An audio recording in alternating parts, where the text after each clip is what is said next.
tercinta. Puja ke Tuhan tetap utama, diriku serta selalu ke Rasulnya.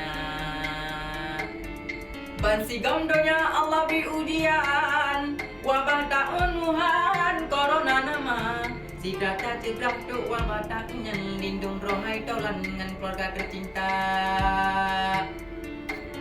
Tak jaga jarak dengan sentuhan, kebersihan lingkungan pi serta ngebeda puto bak keramaian sinan penyebaran bandiangan ijak. Ban lagi hadis kena Rasulullah, bak nang rawabah mubek tak teka, yang nalan nang ro ngelindung bak Allah. Usaha ku siblah serta doa, ilahi rabbun kamu tulung buji obala.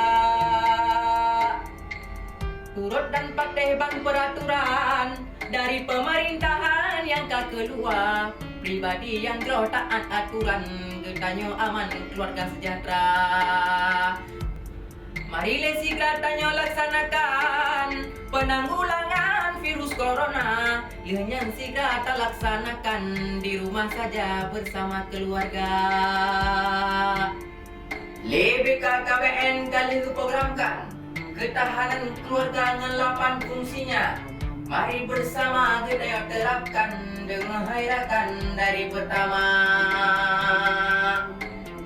Fungsi agama cuma yang kefon, kasih sayang rakalon cuma kedua, cuma yang kelet tempat melindung kebersadaran alun sosial budaya. Cuma kelimang bahaya produksi, began hai kita ufong makna. Cuma yang keenam sosialisasi, pendidikan lagi mangat mengguna.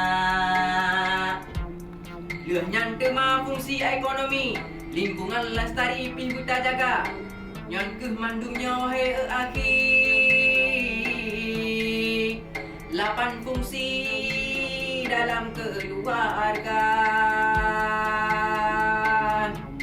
Dengan berkat sawut ke Nabi, dengan 8 fungsi benteng keluarga, marilah kita mendekati diri kepada Rabbi agar selalu dalam lindungannya.